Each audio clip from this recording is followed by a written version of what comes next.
humans, it's just Martine, and today we're going to be reading some 5-star predictions. Last year, when I was thinking about what 12 TBRs I wanted to do this year, this was one of my ideas. It's a basic one, but a fun one. And then when I asked people what they wanted to see for the 12 TBRs of Christmas this year, Ruby responded that she would love to see a 5-star predictions vlog. So here I am, I'm delivering with 5-star predictions. So I'm going to read all these and we'll see if my predictions were right. But really quickly, I just want to tell you what 5 books I'll be reading for this. I Was Born for This by Alice Oseman. This is one of only 2 Alice Oseman books that I have not yet read. I'm going to be buddy reading this with Bailey this week, which is why I'm starting this vlog. And then I have a lot of sci-fi. At least 3 of these are sci-fi. So I have The Parable of the Sower by Octavia E. Butler. I've previously given 5 stars to an Octavia Butler book, and this is, I think, one of her most famous ones, so I'm feeling good about that one. And then Neuromancer by William Gibson. This is a sci-fi staple, and I've read a book that people compared to this and enjoyed that one, so I'm hoping to enjoy this one.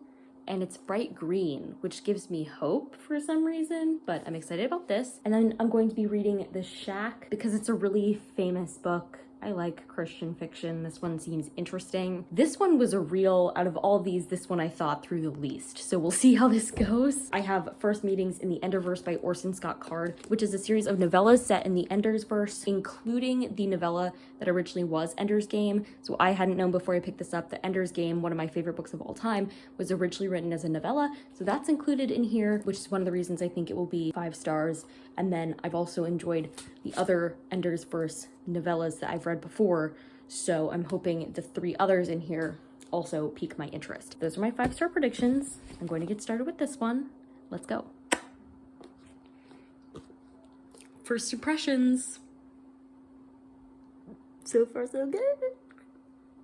So the other day I finished reading I Was Born for This by Alice Oseman, and I did in fact give it 5 stars. I think for one, there's something about Alice Oseman's writing and their characters that really always gets me, but then this one was also set up with a lot of things that I love reading about, so it had an extra advantage. Namely, it centers around this boy band called the Ark. I mean, they're kind of a boy band in that they are all boys, but they're also not a boy band in the sense of like a boy band, but they have like the fan base of a boy band. Regardless, it centers around this band called the Ark, which has these 3 members, Rowan, Lister, and Jimmy. Jimmy is one of the perspectives in this book, and then the other is Angel. Well, that's her online name. I mean, her regular name also means Angel, but she goes by Angel for most of this book because she's around people that she knows from online. So it's from Angel and Jimmy's perspective. Jimmy is the front man of the Ark, and Angel is a huge fan of the Ark, and Angel goes to London to see the Ark at the O2 Arena, and she stays with one of her Ark internet friends for the week. The big deal about this book is that it's about parasocial relationships, which I find to be fascinating. I love thinking about parasocial relationships. A parasocial relationship is a relationship that's entirely one-sided. Typically, when the second person in the relationship doesn't know you exist at all. If you feel really connected to a certain celebrity, but you don't actually know them in real life, that's a parasocial relationship. Parasocial relationships are great for lots of things. They help people through a lot, which is why we have the themes in this of bands saving people's lives or getting them through. That's a very real thing. Parasocial relationships, though, can have big downsides, especially as we see from Jimmy's perspective, where he's like, all these people say they love me, but they don't know me. And then also from Angel's perspective, when she actually meets Jimmy, and he's not the same person that she has this relationship with in her mind. I love that this book didn't center around a romance. I can usually trust Alice Oseman to give me great like friendship stories, which I especially love. I also think there's this added layer now that Alice Oseman has gained popularity and Heartstopper has been made into a television series with a fan base, and it's weird, right? Because people might have parasocial relationships with, say, the characters in these books. You know, the characters in these books helped me through a really hard time. The characters in these books seem like they understand me. And that's different from having a parasocial relationship with a person who plays a character. And what I see and think about oftentimes in terms of parasocial relationships is when people anticipate that a person who plays a character takes on the characteristics of that character. And so the parasocial relationship and connection that they have with that specific character, they then put onto that actor. And it's weird because like the things you know about that actor, you actually don't know about them because they're things that you know about the character. And so it's a whole messy thing. Yeah, just a bit of a tangent to say I love thinking about parasocial relationships. I find it fascinating, and that I loved this book. The plot wasn't with it like the whole time, but I think the characters made up for it. Great representation as always from Alice Oseman. This was just so fun. And I buddy read it with Bailey, which always adds some extra pizzazz. So at least one success from this. One prediction was actually 5 stars. Let's see what we get up to next. Well, we knew this might happen at some point. Today I finished reading Neuromancer by William Gibson, and I gave this 1.5 stars. Here's the thing. A lot of times I'll be like, I read this book and I honestly can't tell you what happened, or I read this book and I didn't get it at all. And I always mean it, but I've never felt it as strongly with any other book as I felt reading this book. I feel like I understood War and Peace more than I understood this book. I rated War and Peace higher than I rated this book. And this was a 5-star prediction. I'm sad. So this is supposed to be about this guy who was like a data thief, and then he got in some trouble and some people ruined his nervous system, and then he gets a new job. And so we're following him in like his regular life, and then he gets a new employer who's like, I can fix your nervous system and get you back out there. I know that because it says it on the back, and also I faintly got that impression, but I'm not sure I got anything beyond that. I don't even understand what happened at the end of this book. Like, I don't know what the resolution was at all. I think this was partially because the character would go in and out of this like cybernetic matrix or something. So like he would go places in his mind, but he wouldn't travel physically. He was just like popped into different bodies at different times, and it was really unclear where he was at different points, and then he just flipped to somewhere else, and that got really confusing. And then add in the fact that this is like cyberpunk,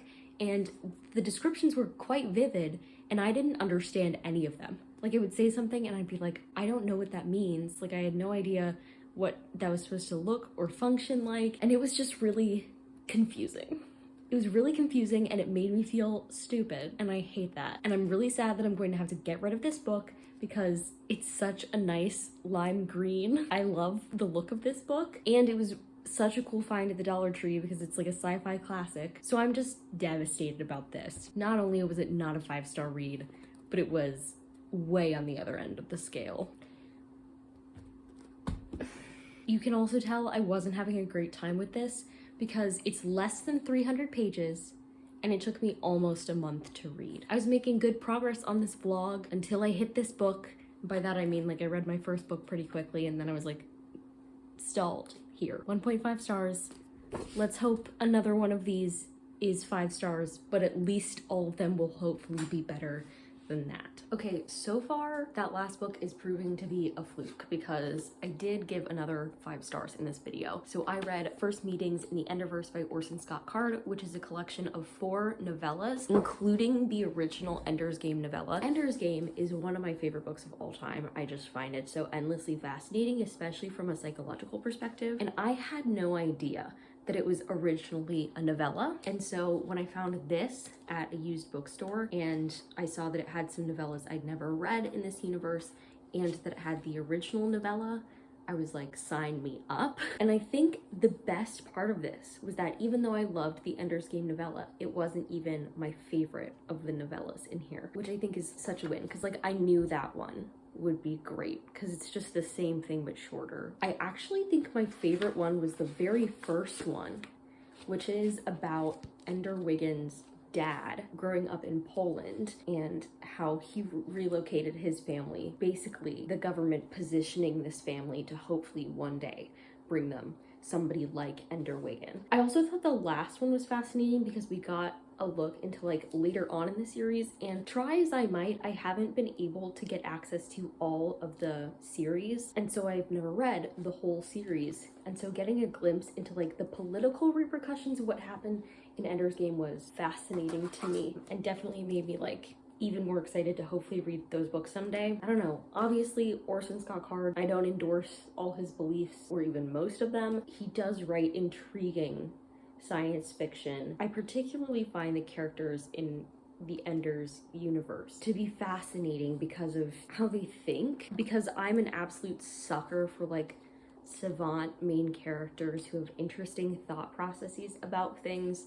That's why I love like Sherlock Holmes. The characters in this book have that type of intelligence. Their particular focus is on human behavior. Obviously, as a psychology student, I find human behavior fascinating. For them to be like masters of human behavior makes it that much more interesting. As predicted, was 5 stars, and I'm very happy about it because Neuromancer made me really sad. So I needed another sci-fi book that was like, you do love sci-fi, and this was it. So hooray. This next review is a bit of a mixed bag because on the one hand, at least I didn't hate it, but on the other hand, it was not in fact a 5 stars, and that is Parable of the Sower by Octavia E. Butler. I'm giving this one 3.5 stars, and I am going to finish the series. It's a duology, so I just might as well. But I have to say that like maybe 2/3 of this book just felt like traveling. So like 2/3 of this book felt like a middle book in a trilogy to me, basically. And also describing this one is kind of complicated. So we're following this main character who has hyper empathy, which is like a power where you feel everyone's pain. And she lives in this community, but the outside world is an absolute disaster. Their community is then threatened by the outside. And meanwhile, she's creating her own religion, I guess, called Earthseed. That's as good of a description as I can manage to give you. I did find the world building interesting, and even though it was mostly a travel book, I liked the atmosphere and the general vibe of it perfectly fine. It did read a little slow, but that was okay, and it did take me a while to figure out what all was going on. This is a good example to me of like, I guess it's apocalyptic, maybe dystopian type vibe with some religion slash theology thrown in, which I usually really enjoy in my science fiction, and that's why I haven't given up hope for the second book in this duology. But this one just didn't hit that 5-star mark for me, especially because the last time I read an Octavia E. Butler book, I just loved it so much. This did not measure up to that, but glad I gave it a shot.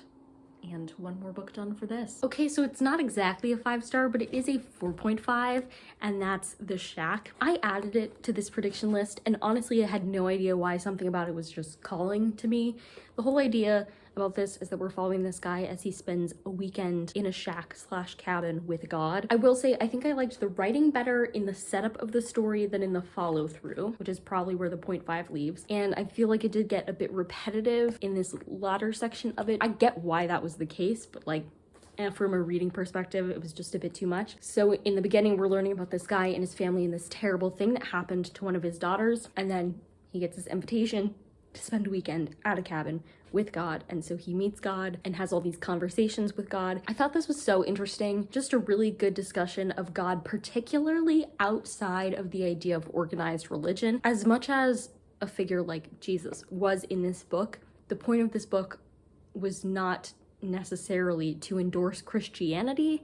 In fact, at one point they have a conversation where they're like, so do you want all of them to be Christians? And God is like, no, and is talking about how like there are believers of all different types, and about how like the love of God is more important than the organized religion itself, which I've always been a very strong proponent of. Anyway, so I don't mean to get preachy here, but I just thought this was a very interesting theological view on God and also on tragedy. Like, I think one of the questions people struggle with the most in faith, I know it's something that plagues me daily, is the idea of like why terrible things happen in this world, and I think this addresses that very nicely. So it's a good read. It's not going to be for everybody because not everybody is going to like this type of book. Not everybody wants to listen to these types of discussions, and that's fine, but I enjoyed it. So that's good, I guess. Definitely better than Neuromancer, I'll tell you that. And with that, I have finished reading my 5-star predictions this year. I did at least get 2 of them right, and then I also gave a 4.5. So like, we did pretty good. I would say we got more than half right. But then we also got one of my least favorite books of the year. So, you know, I might not be psychic quite yet. After seeing the types of books that I love reading and what does and doesn't work for me in books in this video, I would love to know down below if you have a 5-star prediction for me. If you like this video, go ahead and give it a big thumbs up and comment down below, are you usually good at predicting your own 5 stars? And subscribe for more reading, writing, and college lifestyle content. And until next time, bye humans, bye!